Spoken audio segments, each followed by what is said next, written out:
Hello students, तो इस video में हम लोग एनालाइज करेंगे आपका chapter number 3 that is metals and non metal class 10 science का। देखते हैं कौन कौन से ईयर में कितने कितने मार्क्स के कौन कौन से क्वेश्चंस आए हैं।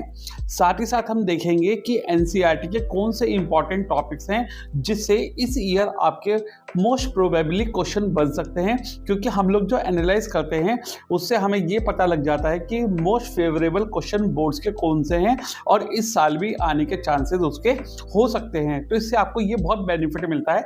तो आप सारे क्वेश्चंस और टॉपिक्स एनालाइज कीजिए ताकि आपको ये पता चल सके कि शायद इस साल ये क्वेश्चन आपका आ सकता है बच्चों। तो चलिए स्टार्ट करते हैं आपकी वीडियो। और हाँ, अपने दोस्तों के साथ शेयर करना मत भूलिएगा, क्योंकि अगर आप हेल्प करेंगे तो उनका भी फायदा हो जाएगा आप लोगों के साथ। चलिए स्टार्ट करते हैं। और पहले आपको ये बताता हूँ कि कौन कौन से ईयर में कितने कितने मार्क्स का मेटल्स एंड नॉन मेटल आया हुआ है। देखिए, अगर 2023-24 की बात करें तो मेटल्स एंड नॉन मेटल आपका 6 नंबर का आया है। इस वाले सेट में 7 नंबर का है, सेट 2 में, और सेट 3 में भी 7 नंबर का है। यानी कि ये जो आपका चैप्टर है करीब 6-7 नंबर का आया है 2023 में। अगर 2022-23 की बात करें तो ये आपका 6 नंबर का आया है, ये आपका 6 नंबर का आया है, ये आपका 6 नंबर का है। यानी कि 2022-23 वाले पेपर में ये 6 नंबर का आया है।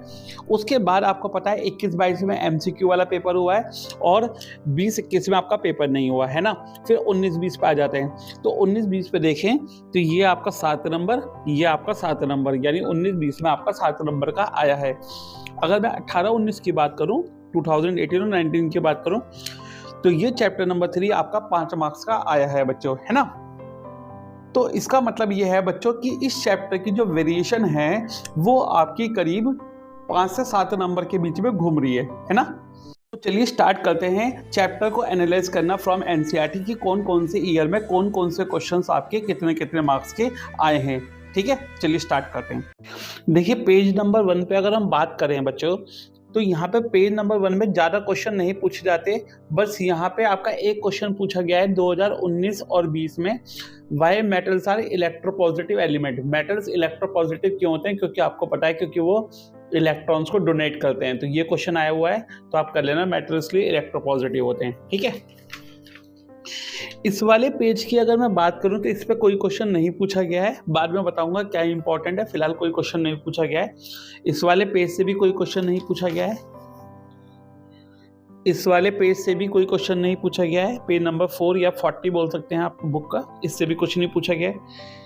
यहाँ पे काफी सारे क्वेश्चन पूछे गए हैं आपके बोर्ड में पिछले सालों में। देखो, ये तो पिछले साल ही आया है 2023 और 24 में, है ना। इसमें क्वेश्चन में 1 मार्क का क्वेश्चन आया है और असर्शन रीजन में आया है ये मेटल ऑक्साइड के ऊपर, तो आप इसे प्रिपेयर कीजिएगा। साथ ही साथ 2019 और 20 में 1 मार्क का क्वेश्चन आया है आपका एम्फोटेरिक ऑक्साइड के ऊपर।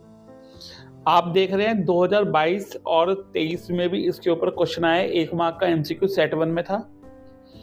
सेट 1 में 2023 और 24 में 1 मार्क का एम्फोटेरिक ऑक्साइड आया है जिसमें जिंक ऑक्साइड का पूछा गया है। जैसे यहाँ पे तो एल्यूमिनियम ऑक्साइड का एम्फोटेरिक दे रखा है, आपको जिंक ऑक्साइड का पूछा है, तो आप ये कर लीजिएगा। ठीक है, इसके बाद अगर बात करें आपसे, इस पेज पे कुछ नहीं पूछा गया है। ठीक है, इस पेज पे कुछ नहीं पूछा गया। इस पेज पे आ जाइए। इस पेज की अगर हम आपसे बात करें तो यहाँ भी आपके काफ़ी क्वेश्चन पूछे गए हैं। जैसे यहाँ पे पूछा गया है कि अगर मेटल के रिएक्शन वाटर से कराते हैं तो क्या बनता है और कौन सी गैस लिबरेट होती है।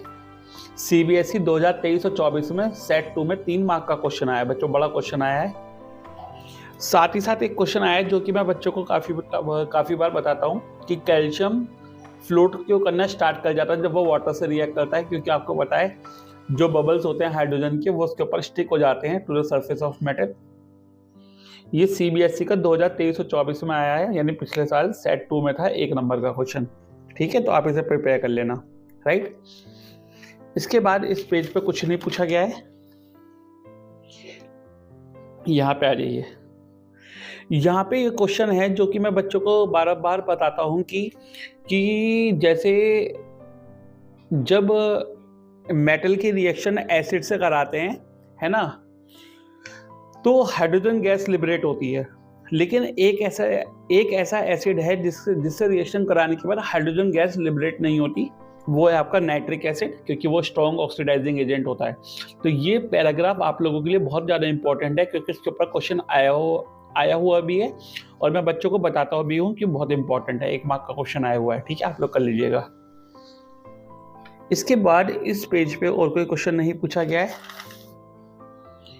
यहाँ पे एनसीईआरटी का एक क्वेश्चन पूछा गया है, why sodium kept emerging kerosene oil. पिछले साल 2023 और 24 में सीबीएसई में 1 नंबर का क्वेश्चन आया है सेट 1 में। ठीक है, इसके बाद कुछ और नहीं पूछा गया है, यहाँ कुछ नहीं पूछा गया है, इस पेज पर कुछ नहीं पूछा गया है आपसे। इस पेज पर आ जाइए। यहाँ की अगर बात करें तो 2019 और 20 में 1.5 मार्क्स का क्वेश्चन मान लीजिए उसे, क्योंकि मैंने 3 पार्ट में उसे सेग्रीगेट कर लिया 5 नंबर के क्वेश्चन को। 1.5 मार्क का क्वेश्चन है कि मैग्नीशियम की रिएक्शन क्लोरीन से कराते हैं तो मैग्नीशियम क्लोराइड आयनिक बॉन्ड कैसे फॉर्म करता है, ये आपसे पूछा गया है, आप लोग कर लीजिएगा। इसके बाद आयनिक की प्रॉपर्टीज पूछी गई हैं उसी क्वेश्चन में 1.5 नंबर की, है ना। उसके बाद 2 मार्क्स की ये एक्टिविटी आई है जिसमें हम एक सॉल्ट सैंपल को हीट करते हैं तो क्या होता है। ठीक है, ये एक्टिविटी आप लोग पढ़ेंगे और करेंगे। ठीक है, इसके बाद बच्चों क्वेश्चन आया है 3 नंबर का 2023 और 24 में सेट 2 में। इसमें इलेक्ट्रॉन डॉट स्ट्रक्चर बनाना है किसका, सोडियम का और ऑक्सीजन का। साथ ही साथ आपको फॉर्म करना है सोडियम ऑक्साइड, और साथ ही साथ आपको आयंस बताने की कैथोड और एनोड में कौन कौन से आयंस आपको मिलेंगे। ठीक है, ये आपका क्वेश्चन आया है 3 नंबर का। इसके बाद बच्चों इस पेज पे कुछ नहीं पूछा है आपसे, है ना। इसके बाद देखिए यहाँ तो इस पेज पे तो भंडार लगा पड़ा है। देखिए केस स्टडी आई है 2022 और 23 में सीबीएसई में, जिसमें मरकरी सल्फाइड को हीट करते हैं, है ना, यानी मरकरी को एक्सट्रैक्ट करने वाली है। साथ ही साथ मरकरी ऑक्साइड को जब हीट करते हैं तो क्या होता है कि 2019 और 20 में 1 नंबर का क्वेश्चन आया है। साथ ही साथ 2023 और 24 में सेट 1 में 1-1 मार्क के क्वेश्चन आए हैं कॉपर को एक्सट्रैक्ट करने वाले के ऊपर, है ना। उसके बाद 2018 और 19 में भी 2 मार्क का क्वेश्चन आया है इसके ऊपर। फिर 2018-19 में 3 नंबर का क्वेश्चन आया है, जो कि मैंने लिख रखा है, बहुत बहुत बहुत इंपॉर्टेंट क्वेश्चन है और टॉपिक है आप लोगों के लिए ये वाला, कैल्सिनेशन और रोस्टिंग वाला। कैल्सिनेशन और रोस्टिंग वाले के ऊपर केस स्टडी आई है 2022 और 23 में। 2019 और 20 में 1 नंबर का क्वेश्चन आया जिसमें जिंक कार्बोनेट का कैल्सिनेशन कराते हैं। तो इसका मतलब है कि ये वाला जो टॉपिक है आपका पूरा का पूरा बहुत ही ज़्यादा इंपॉर्टेंट है आपके एग्जाम के लिए, जरूर करके जाइएगा, कई बार आ चुके हैं। इस पेज पे भी देखिए क्वेश्चन की भरमार है। यहाँ पे एल्यूमिनियम की रिएक्शन मैंगनीज ऑक्साइड से कराएंगे तो क्या होगा, 2019 और 20 में 1 नंबर का क्वेश्चन है। इसके बाद एल्यूमिनियम की रिएक्शन फेरिक ऑक्साइड से कराएंगे तो क्या होगा, 2019 और 20 में 1 नंबर का क्वेश्चन है। उसके बाद केस स्टडी है 2022 और 23 की, इस वाले पूरे पोर्शन के ऊपर। 2022-23 में सेट 1 में केस स्टडी, 2023-24 में सेट 1 का 1 मार्क का क्वेश्चन है सोडियम को एक्सट्रैक्ट करने वाला। ठीक है, तो ये आप लोग जरूर करेंगे। रिफाइनिंग ऑफ मेटल्स, यहाँ पे भी फिर से ये क्वेश्चन है कि कैथोड और एनोड पे कौन कौन से आपके एलिमेंट्स मिलेंगे, है ना। 2023 और 24 में सेट 2 में 1 मार्क का क्वेश्चन है इसके ऊपर, एक्सट्रैक्शन के ऊपर to the high reactive elements. इसके बाद इस पेज पे आए तो यहाँ पे आपको दे रखा है सिल्वर, कॉपर और आयरन, इन पे क्या इफेक्ट पड़ेगा, ठीक है, ऑक्सीजन गैस का। तो ये आप जरूर कर लीजिएगा। 3 नंबर का क्वेश्चन था सेट 1 में 2023 और 24 में, तो ये आपके लिए बहुत इंपॉर्टेंट है।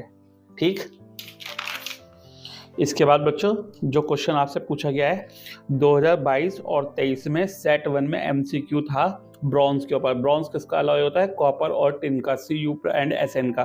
तो ये वाला जो पैराग्राफ है ये आप लोग कर लीजिएगा यहाँ से एक बार। यहाँ पे और कुछ नहीं पूछा गया है आपसे, और आपसे यहाँ पे कुछ नहीं पूछा गया है। ठीक है बच्चों, तो ये आपका चैप्टर था जिनके ऊपर क्वेश्चन आए थे आपके प्रीवियस ईयर बोर्ड में। अब मैं आपको वो बता रहा हूँ कि मेरे हिसाब से कौन कौन से टॉपिक्स हैं, जो क्वेश्चंस हैं, जो आपको इनके साथ साथ करके जाने हैं। ठीक है बच्चों, एक तो आपको पेज नंबर 38 पे ये वाली एक्टिविटी करके जानी है बच्चों। ठीक है, उसके बाद आपको पेज नंबर 40 पे ये वाला क्वेश्चन जरूर कर लेना है। उसके बाद बच्चों आपको ये सब तो आपने कर ही लोगे कि पेपर में क्वेश्चन आए हुए हैं। उसके बाद बच्चों आपके लिए ये वाला टॉपिक इंपॉर्टेंट है, what happens when metal react with acid. ये वाला टॉपिक आप लोग जरूर कर लीजिएगा, ठीक है। उसके बाद यहाँ पे आपको कुछ नहीं करना है, उसके बाद यहाँ भी आपको कुछ नहीं करना है, उसके बाद यहाँ भी आपको कुछ नहीं करना है। उसके बाद बच्चों मैंने यहाँ पे देख लिया, आपके लिए लिख रखा है कि ये वाला जो पोर्शन है ये जो पूरा पोर्शन है ये आप लोगों के लिए वेरी इंपॉर्टेंट है, तो ये आप लोग जरूर कर लीजिएगा, ठीक है। इसके बाद बच्चों आपको रिफाइनिंग ऑफ मेटल्स वाला डायग्राम के साथ ये वाला टॉपिक जरूर करना है, इलेक्ट्रोलाइटिक रिफाइनिंग कॉपर की। उसके बाद मिनरल और गैंग वाला क्वेश्चन आपके लिए इंपॉर्टेंट है, वो कर लेना आप, ठीक है। उसके बाद पेज नंबर 55 पे जो क्वेश्चन नंबर 1 है वो आप कर लीजिएगा।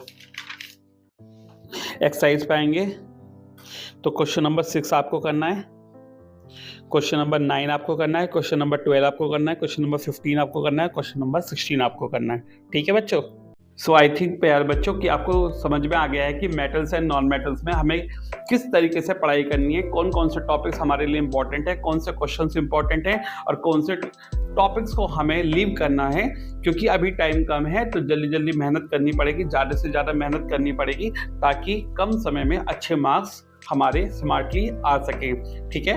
तो जल्दी से आप इस चैप्टर को पढ़ लीजिए और अगर कोई प्रॉब्लम है तो आप कमेंट कर दीजिए, ठीक है। मिलेंगे आपसे नए एनालाइजिंग वीडियो में कार्बन एंड इस कंपाउंड के।